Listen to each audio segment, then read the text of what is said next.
Hi, I'm Debbie Travis. And I'm Tommy Smythe. And this is Trust Me, I'm a Decorator. Hi, Tommy. Hi, Debbie. Okay, I could not be more excited to get right into this because our special guest today is Sheri Salata. You may recognize her as Oprah's former executive producer who's handled some of the biggest names in Hollywood over the years. And as president of Harper Studios, president of the Oprah Winfrey Network. I mean, this is a seriously accomplished woman. Sheri Salata is an author, a world-class producer, and transformation doula. And I want to get into what that is later on in our chat for sure.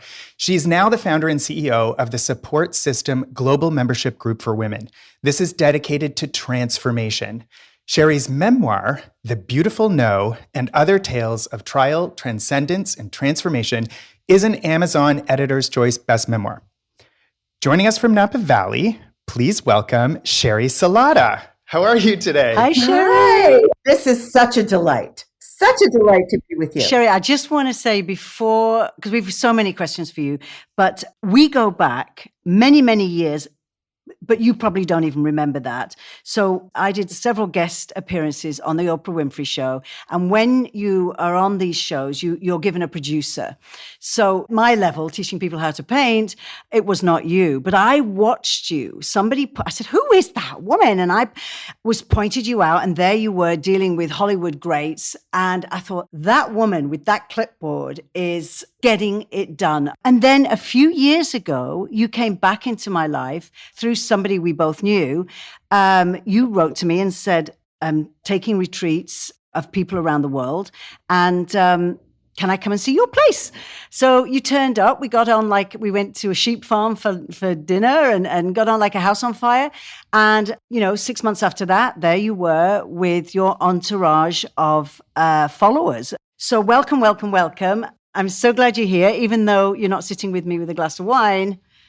I wish I was. You're in Napa and Tommy's in Toronto and I'm in Tuscany.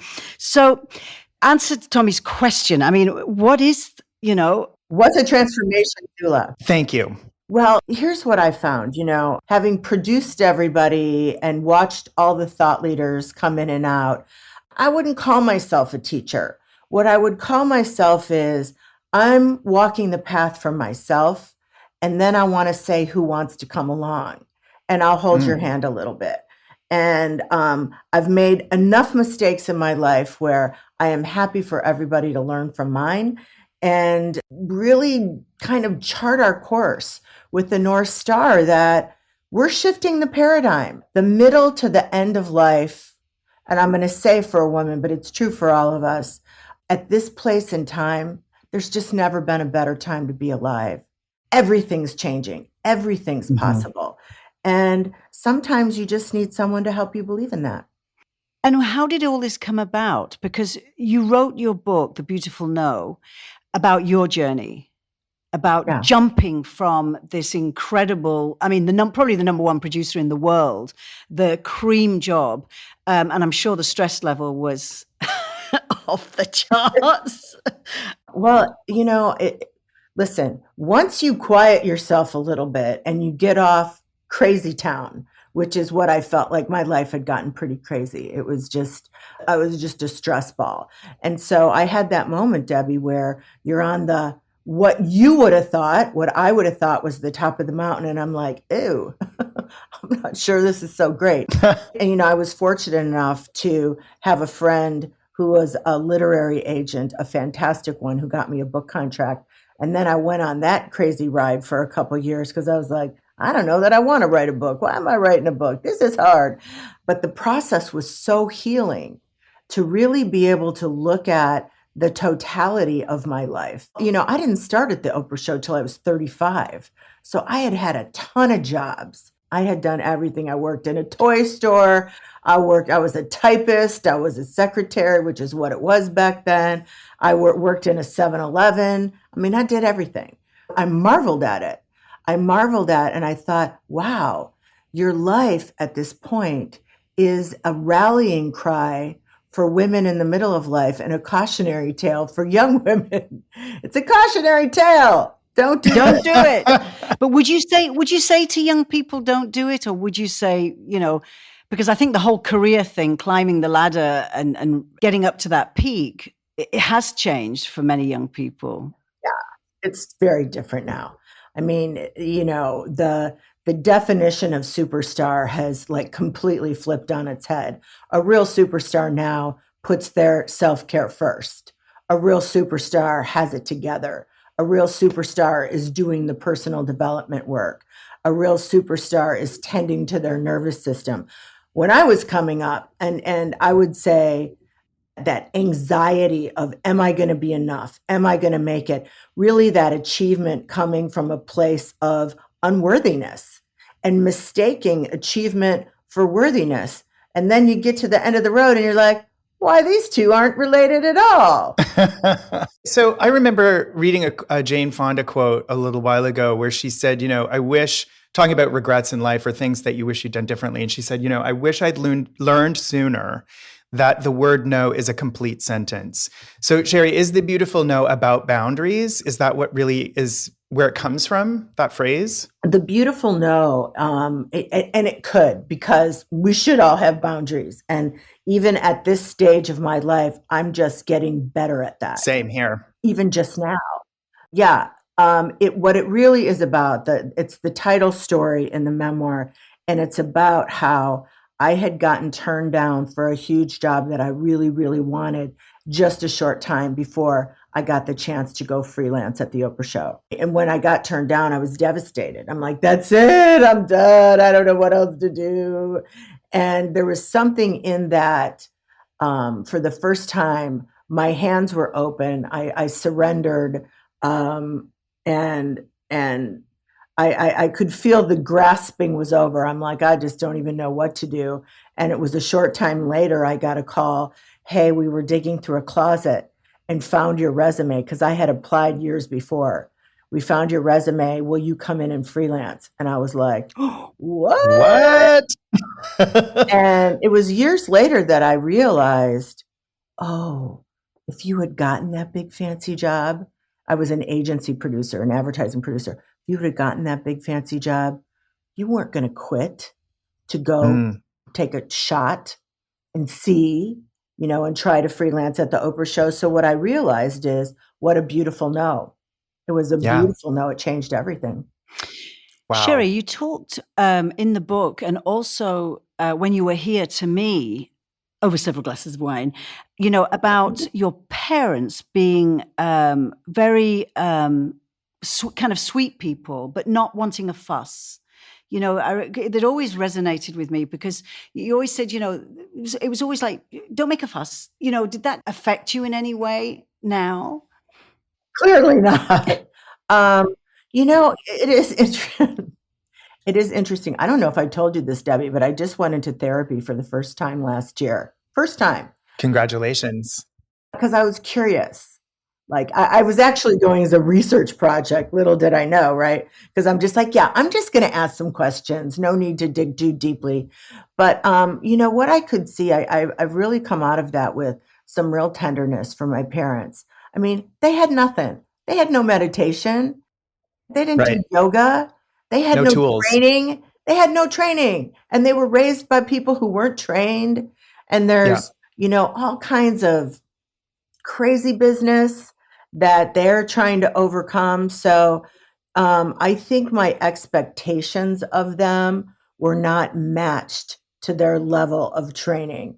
And so I would tell you, I was always kind of disappointed that they weren't better at loving me, that they weren't better at really seeing me, that they weren't better at the value proposition. But now I can really see, well, why would they be?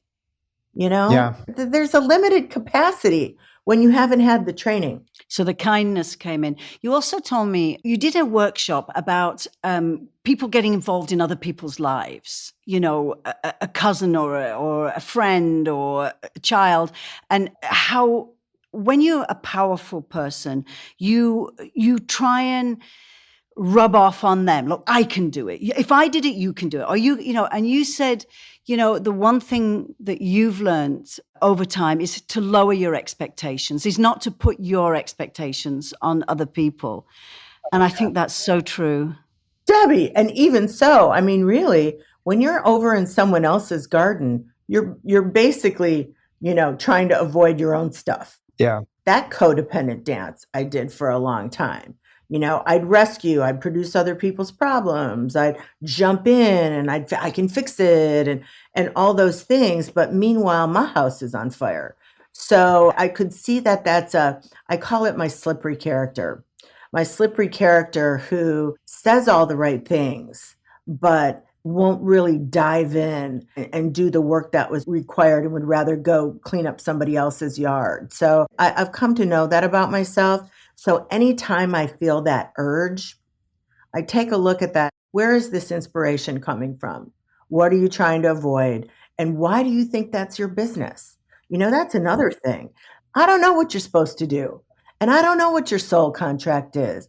And I don't know how you're supposed to learn it. Maybe I'm just supposed to love you and light my candles for you. Yeah.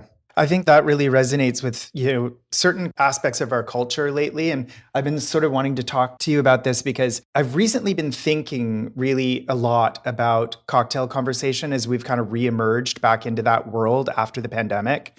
And I found myself thinking a lot about the way that people come up to you and they say, wow, you seem really busy.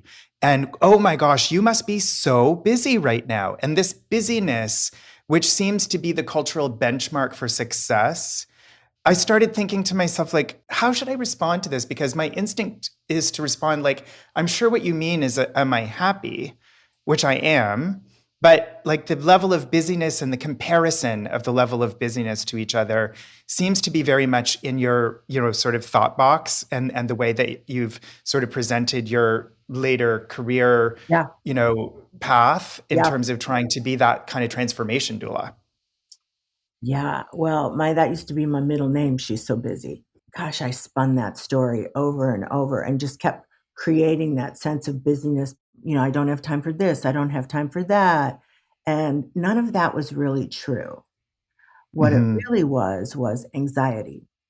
Right. That was faking out, making me feel like busyness. But it was anxiety. It was like not being able to calm your motor, not being able to sit in a centered way.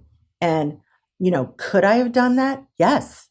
Yes, I could have. You weren't too busy to do it. No, we have the training. The training is you need to meditate. You need to do modalities that calm your nervous system. You need to create space, lots of space. You need to turn off the TV and be comfortable sitting in silence. So listen, I got real busy when I was 35. And in, 25 years, that whole paradigm has shifted because now what I'm starting to see is people who are truly successful, they know the secret. It's about creating space.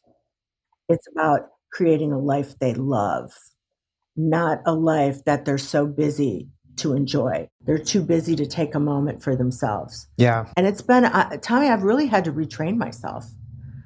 Even when I started my own company now for several years, and I was still doing it like reporting to my table, my desk, and my laptop, and can't go and walk out in the garden because it's only 10 o'clock. I still have things to do. And I'm just like, gosh, why are you imposing that old patriarchal structure on this dazzling new life you're creating? No, I'm guilty of that for sure. I know that those are things that I have to work on, which is why I've been waiting for this conversation to talk to you about it, because I know that you've done a bit of a deeper dive. And I do think that it's problematic that we don't have the tools to respond to people with this busyness thing. And what I try to say to people lately, I've been saying, you know what? I'm not any more busy than you are, where everybody's busy. And my busy isn't more important than my sisters or my colleagues or my partners. And we're all just kind of trying to manage it as best we can. But I feel like there's another layer that's deeper than that, that's more about trying to shift the conversation to happiness and joy and away from how busy you are, because it seems so work related. Yeah, let's in this conversation come up with something for you to say. That would be the best. It's like, don't even use that word. First of all, that's the right thing. Don't even use that right word. And listen, does it seem like that? I go for happiness first. That's a great thing to say. Sheri, do you think it's a generational thing? Because, I mean, our parents were busy putting food on the table and then relaxed at the weekend and then retired and did all that kind of stuff. Whereas now you keep going and you keep going. So I don't think it was always there, was it? It's this generation of super women who did it all, really had it all and shouted it from the rooftops. And so then everybody else felt, oh, well, I better say, well, I'm busy too, even if you're just going down to the supermarket. It's like a badge of honor. But then we were just saying earlier, we both got puppies and I've got a really tiny puppy and you literally cannot do, I mean, I've only had him like a few days. You cannot do all that stuff with this bundle, eating everything, running around you, can pull a cord any minute. And you have to put it all down and you have to go for that little walk and you have to, sit and stroke him, for half an hour and your blood pressure goes down. Everything kind of moves into place and you're thinking, this is more fun. The other stuff you still have to do, but you have to. I'm forced to put all that stuff aside and let it wait. And I actually now find it, like you say, it's changing, where it's kind of cool to say, no, I read a book today and, sat on the hammock. He's your little shaman who's creating presence and mindfulness, and you got to be in the now with the puppy, that's for sure. I do think it's generational, Debbie, in answer to that. I think I think we're overcoming a structure that we were all born into and we were raised and trained into. It's crumbling around us because it no longer fits the energetic container that's evolving. It just doesn't fit anymore. It doesn't feel right on us. It's like clothes that don't fit. It just doesn't fit. I remember saying to an older relative once, this is years ago in the middle of all the bedlam, and I said, oh yeah, I'm doing this and I'm doing this and I'm doing this. And by the time I took a breath, she said, oh, I'm so sorry, poor you. And I'm like, no, I was showing off.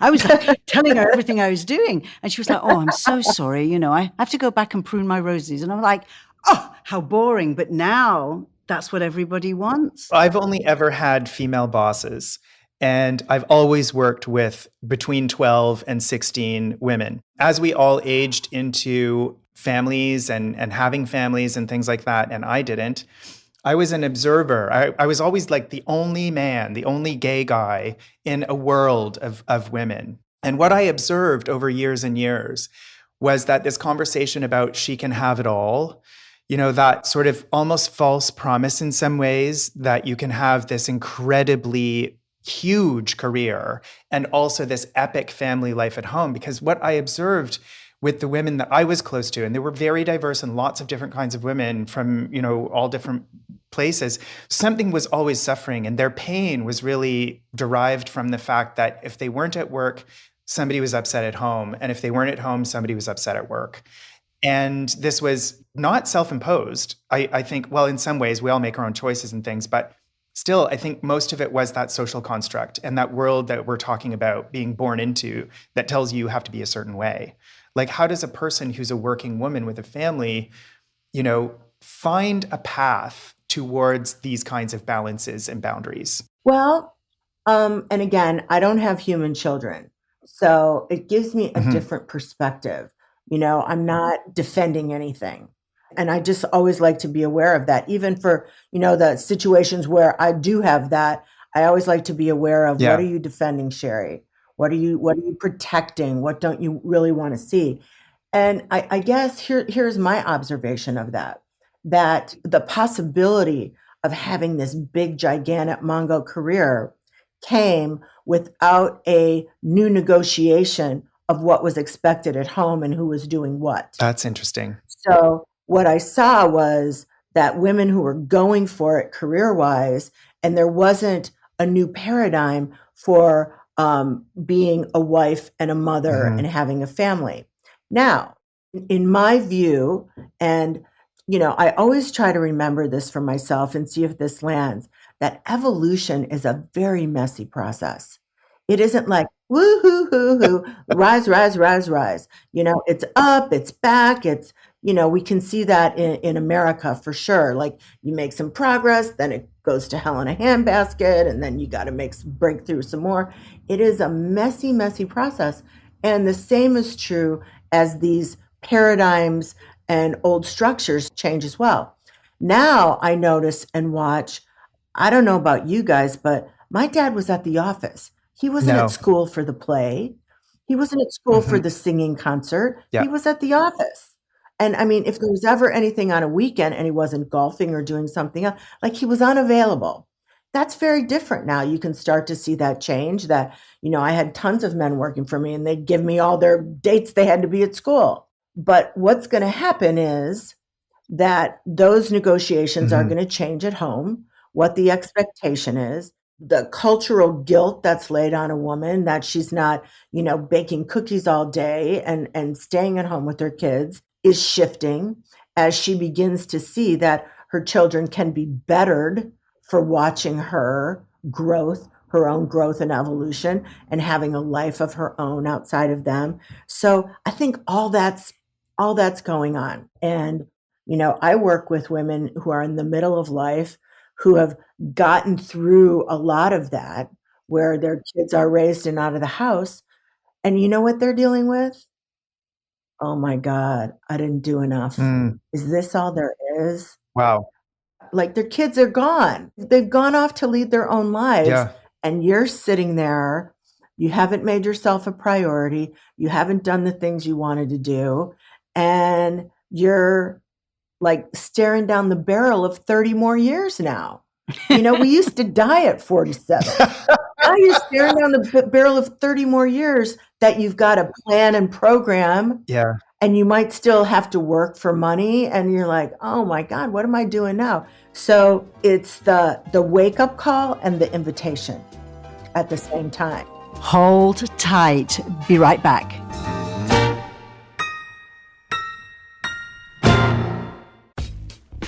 I'm Sarah Burke, and I host the Women in Media podcast, where I'm exploring the challenges women face in the media spotlight and celebrating our triumphs. My guests come from radio, TV, news, and sports, and we'll cover topics like leadership, diversity, stereotypes, and more. Most of all, I'm looking to build a community through a space where we can discuss anything. The Women in Media podcast, available on Apple Podcasts, Spotify, Google Podcasts, or at womeninmedia.ca.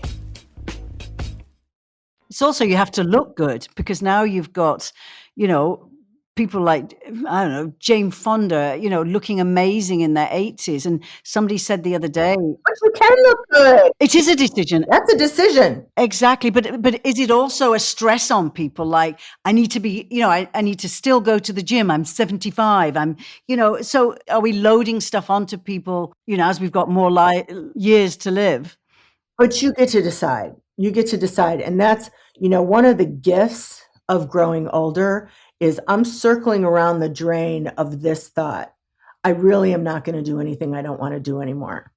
I'm just really not going to do anything boundaries. I don't want to do anymore. So, listen, if you don't care, then you don't care. That's the other beautiful no, isn't it? Really? Maybe that's your next book. You're welcome.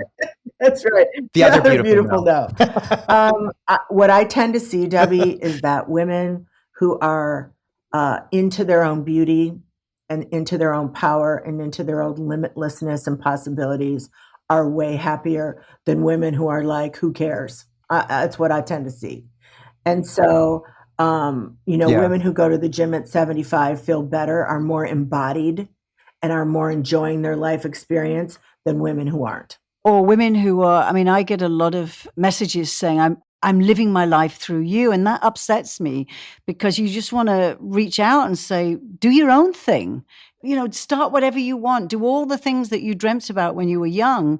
But do it it doesn't have to be about, at a certain age, about making a fortune. It has to be about fulfilling those creative juices. Yeah. The better compliment to you, the one you would appreciate, is I'm so inspired by you and your life, Debbie. Yeah. And, that's one of the things I think you and Francis just so have in common. And it doesn't mean that you have to go build, redo a property in Italy, although that looks fun. Continuing to pull the life force through you, where you're still creating, you're still innovating, you're still interested.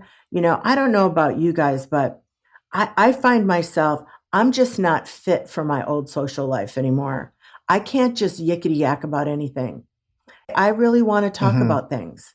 I want to talk about happiness and Yeah. busyness and what else. And And curiosity. I find a lot of people aren't curious. If you're curious, like you say, you don't have to build a house in Italy, and you were talking about Frances May's Under the Setting Sun, but curiosity, and I see that in women, they don't see it. It's like they're not seeing the today. And so I think it's opening up the curiosity of a child, the person you used to be. yeah, the curiosity, and really stop the complaining contest. There's a great deal of that. I say you cannot complain your way to the life of your dreams. You cannot. And that's just a habit. Amen. That's just a habit. That's just a worn groove of, let's get together and have a contest about whose life is more difficult and who's having a harder time. That's not the way. That's not the way. And it's so boring. It's so boring. Oh, it's so boring. And you know what? You can feel that. You can feel that when you're around people and your own energy starts to drop. And that is the greatest spiritual teaching I ever heard is from Abraham Hicks, and it's manage your mood. Amazing, yeah. Manage your mood, manage your vibration. You want the good stuff, emit the good stuff.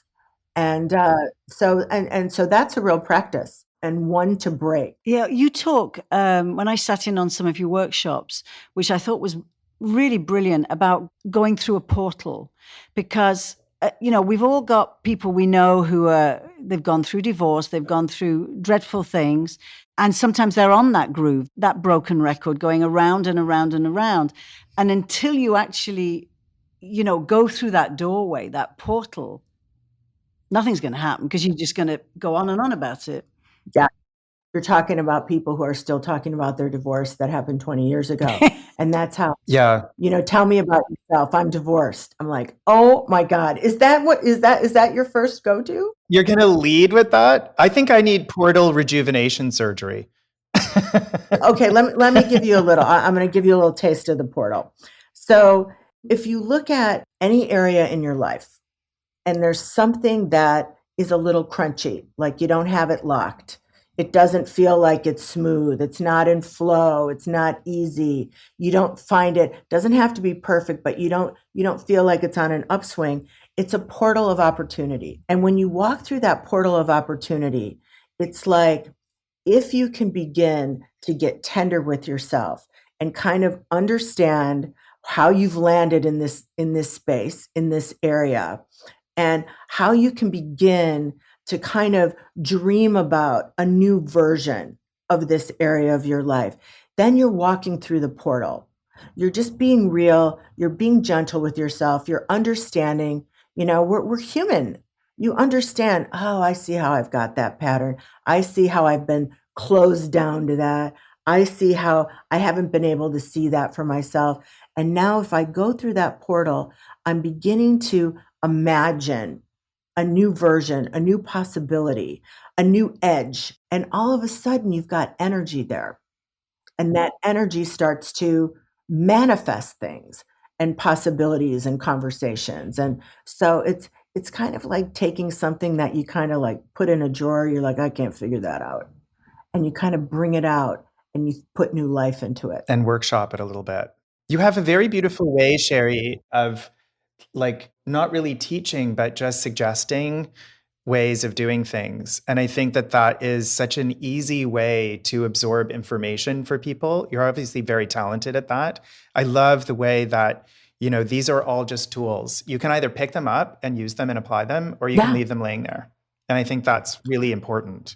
Well, listen, here's what because I got to be watching my slippery character at all times. And it's something that I saw, I had a front row seat, and I saw this a lot, where there are very few real teachers on the planet, like real teachers. Like they've been to the mountain, they have enlightenment, and they can speak from that place. The rest of us need to speak from our own experience and from the position that we're still on the path. We still have our own portals to walk through. And I can tell you what I know, but I'm still figuring it out. I'm still excavating that knowing. And I feel like that just keeps it real, you know? Amen. It does. Do people find it difficult? Because I know you've got followers who've been with you for years to head off through that portal and start again or to rebuild. Listen, I think we're all waiting for a little inspiration and excitement. I think we all want to be more excited about our lives in a genuine, deep way where we can see, oh, I do some practicing. You know, that trajectory thing is magic. You make a couple little changes, you end up in a completely different place. You know, you can use the math to dazzle yourself. So I think what I really like to see is when somebody has disappointed themselves so much, they just can't get up for anything. It's just like, yeah. No, I'm not going to do it. I'm not going to stick to it. I know it's not going to get any better. And life has become a bit of a drudgery.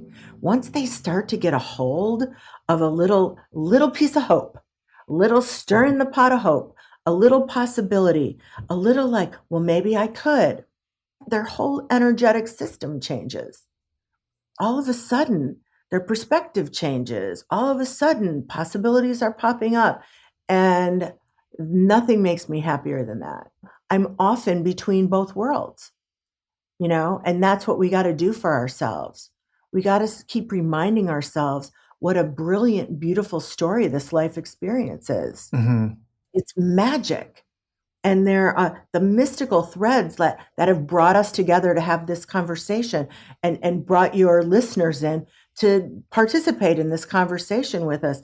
Who's putting this all together? It's amazing. Yeah, it is pretty. And you know, we're gonna all leave this conversation and our energy will be changed because of it. I mean, this is a really, really miraculous human experience. And it's only us that starts to feel dulled to it. And it's within our power to wake up.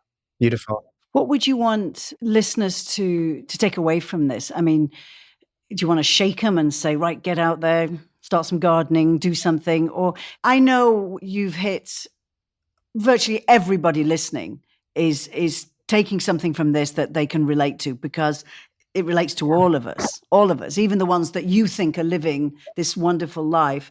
We're all trying to get that joy level up and that day-to-day serenity and calm and happiness. So Mrs. Smith, who's sitting, you know, listening to this at her home in wherever. She's in Regina. Listen, my grandmother's from Love Regina. that. How about I love that? I'm Canadian. We'll take you. We want you. Yes. Here's what I think works the best is grab a piece of paper and come up with 7 to 10 little practices that you could do every day for the rest of your life if you had to. Here's what I mean by that. Can you start with 1 glass of filtered water a day? Just 1. Can you start with walking around the block 1 time? Not 3 miles, just 1 time. Can you open your day in the morning, lighting a candle? Doesn't have to be an expensive candle. Hands on your heart. 3 things that are working. 3 things that are working in your life. Acknowledge it. Think about it. Hands on your heart. Little pat. Couple deep breaths. Simple, simple, simple. Can you end your day? I call it turn down service. Go into your bedroom an hour before. Pull down your quilt. Dim the lights. Close the curtains. Light a candle. Get things ready so you can go in and feel cared for when you end your day. Can you bring a little quality of reverence to your day with simple, simple, simple things that you can do forever, and just start there? And then just watch what happens. How do you feel? Do you feel a little bit more love? Do you feel a little bit more cared for? Do you feel a little bit more reverent to your life experience? Do you feel a little more sense of possibility? And just start there. Don't climb Everest. Just start there. And then pretty soon, then you decide, what do I want to add to this? Because practice, those are the bones of the new life you say you want. You cannot get there without practicing. If there was another way, I would tell you. There is not another way besides putting practices in your life and really moments where you can come to presence. Otherwise, they're like calendar pages, cartoon calendar pages flying off the wall. And next thing you know, you've lost 3 years to unconsciousness. Wow. So getting those practices in so you begin to live that more conscious life, those are the keys. Those are the keys to everything. I love what you say. Everybody's got their pen and paper ready. That's amazing. Beautiful. I always have one. I always have a big, huge notebook. Always, yeah. And you do have very large notebooks. So how do people get kind of into your world? I have to tell you, I meet people every day who are your followers from around the world. Who write to me saying, "Can you get me in with Sheri?" I'm from Sweden. My website. We have women from all over the world, SheriSalata.com, and you can find all the things I'm doing. I do a digital course. I'm going to start one again in July. I do that twice a year for 12 weeks. I have a year-round membership group for women. I'm getting ready to take a group to Africa, Deb. I'm going on safari in a couple days. So SheriSalata.com. I put everything I'm doing on there. But I've also been on these words of wisdom that they just leave you. I'm just lying there thinking, oh, well, I'll put Sheri on and see if I can doze off. Not to be rude, but then, there I am grabbing a phone or, sending myself messages or writing stuff down. So people can also go onto these events when you hold them. Yeah, it's the support system. The support system I think it's the best thing I've ever produced by far. There's women from all over the world, and we have events and gatherings, and it's the miracle. It's that Zoom miracle. It's the miracle of what we're doing right now. The miracle of technology that we can come together to have these conversations, and that we can leave inspired and ready to go and with new ideas. And I'm going to try that. And that sounds great. And just a reminder, that's why we have these conversations, because we forget. We forget. And then we're like, why am I feeling so glum? Because I forgot the magic. And if you want to live in the magic, you've got to program it. You got to make sure that your life is programmed and calendarized to have these kinds of conversations, to do this kind of work, to give yourself space so the magic can find you. Well, thank you, because this has been incredibly helpful, I think, for me, certainly, and I'm sure for a lot of other people. Having you share your tools and your experiences, sharing is everything. I mean, it's how Debbie and I got into media and public lives in the first place, was a desire, a compulsion to share. I always say about Debbie, she is a compulsive sharer. And she shares the good, the bad, and the ugly. And sharing all of it, not just the good things, really actually is where we, I think, help people and humanize ourselves so that we can actually be on an equal plane with absolutely anyone we encounter. So thank you, Sheri, for that. And Sheri, I can't thank you enough. It's just, you always blow me away. It's so interesting and just so inspiring. So hopefully we will see you soon. I think you're going to come and visit me in October when you come to Umbria. I should be there in September. I'll let you know when I'm going to be there. Tommy, what a delight to meet you. Likewise, this conversation has confirmed a long-held suspicion of mine, which is that two successful women and a card-carrying gay, if they can't solve your problems, who can? That's right. And it's been a delight for me to meet you too. Thanks, Sheri. See you very soon. Bye, my friend. For everyone who's listening, don't forget that we will have details about Sheri, her website, and her book in the episode notes.